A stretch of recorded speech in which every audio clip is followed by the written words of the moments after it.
Amongst all the participants of celibacy, whether in individuals or married couples. I found myself being attracted to my wife, but I couldn't, because as soon as I felt attracted to her emotionally, physically, then it was difficult for me to maintain my celibacy. So the way I resolved that was to turn her into an object of dislike or hate. We have living proof of thousands of couples who are living in this way and are finding much greater harmony and pure love as opposed to limited physical love. Over 90% of the marriages in the Krishna movement end in divorce. Rather than using our energy in raising a family and being involved in many physical relationships, we're focusing that energy on spirituality. You see, what's so diabolical about all this is that it masquerades as spirituality. In some schools of thought, to be spiritual, celibacy is encouraged, and yet in others, sexual perversion is practiced, not only among the gurus themselves, but by their disciples, including young children. Contradictions are also seen in the attitude towards women, who, on the spiritual level, are the focus of worship. Their femaleness is seen as the creative power of God. For instance, to be initiated by a female yogini is considered much holier than initiation by a male. And yet, on a day-to-day level, women are considered lower than men and treated as less than human. Dr. Johannes Ogard is a professor at Aarhus University in Denmark. He is considered to be one of Europe's leading experts on Hinduism and its worldwide missionary movement. It's fair to say that according to Hindu doctrine, there's no salvation for women. Meaning that if women are to be saved, they have to qualify by serving the males in this life in order that they may be born as males in the next life. I had a conversation with a group of Hare Krishna female missionaries. The leader argued, without the slightest irony, that the most foolish male is always more intelligent than the most intelligent female. In the religious communities in India, which are known as ashrams, there is absolutely no place for children. And here in the West, the gurus generally don't want the burden and responsibility of children because it distracts the parents from devotion to him and his cause. They have a school system whereby they force the children at age 5 to live in the ashram. A lot of the kids did think it was like a prison. They didn't get to go anywhere but the ranch. And while we were at school, it's really just a place for the kids to go to get out of the grown-ups' way. And they separate them from the mother and father, which is very unfortunate and very destructive. Well, the kids would want to see their mom and dad, you know, just to be with them as a family. The kids wouldn't even know where their parents were, and they'd have to go look for them. And when they did, parents were usually too busy to talk to them.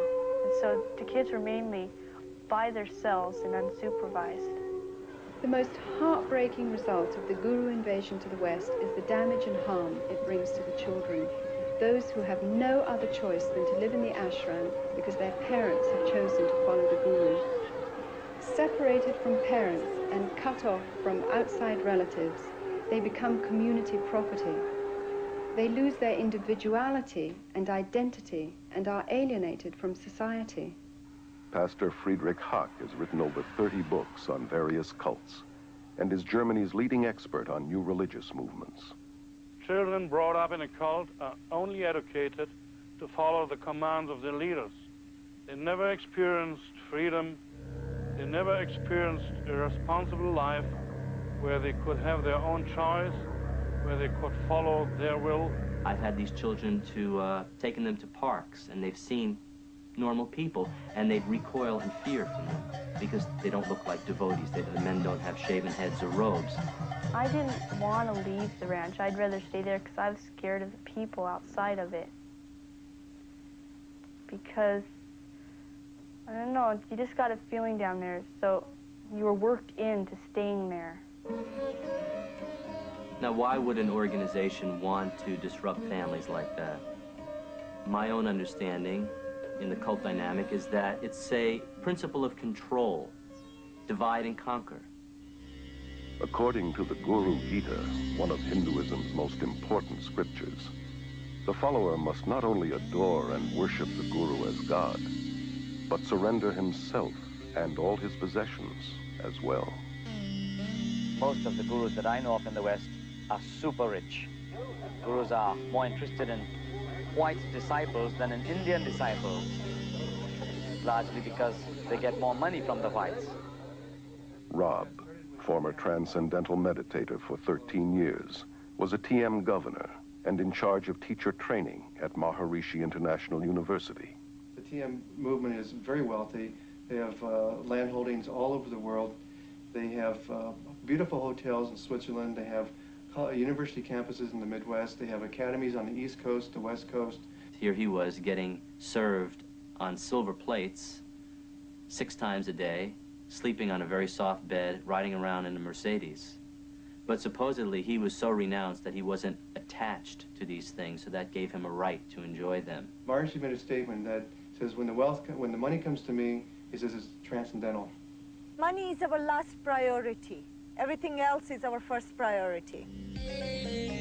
Hundreds of gurus have grown incredibly rich in the West through tax-exempt donations. And the manufacture and distribution of every kind of memorabilia honoring these self-proclaimed God-men. They have acquired vast land holdings, armed bodyguards, and outrageous luxuries, from posh hotels to their own fleets of planes, helicopters, and, as in Rajneesh's case, 40 Rolls-Royces. Why not Rolls-Royces? Why have anything less? This country is a capitalist country, and anything that produces or helps capitalism, why not? Anybody who says, why have Rolls-Royce? I say, you're a communist. The Guru's hypocrisy is diabolical, criticizing the materialism and commercialism in the West and convincing their followers that non-materialism will get them up the spiritual ladder. These gods of the New Age are laughing all the way to the bank. I know of groups involved in drug trafficking, smuggling, prostitution, and the buying and selling of weapons, all done to earn money for the Guru. I know of a variety of female disciples who were prostitutes in Bombay and making money with it. I have evidence that the Rajneesh organization is making a lot of their income through illegal trafficking of drugs into this country. If you have your head in a right place, you can create money. It is an art. They were encouraged to smuggle dope from India to Europe, and from this money they could pay their workshops. If they have to tell you they're with the Christian Children's Fund, or they're with the Salvation Army, or they're using the money to find men missing in action in Vietnam, whatever they have to do to get the money, they'll do that because they believe what their guru told them, that the end justifies the means. Hinduism teaches you to die to the voice of conscience inside that says, it's wrong. It teaches that there is no sin. This can be seen in the way that gurus and their disciples justify murder, violence, robbery, bribery, and crooked business transactions, all done in the name of heavenly deception. People were encouraged not only to spy on each other when they were not properly surrendering to the master. People were encouraged to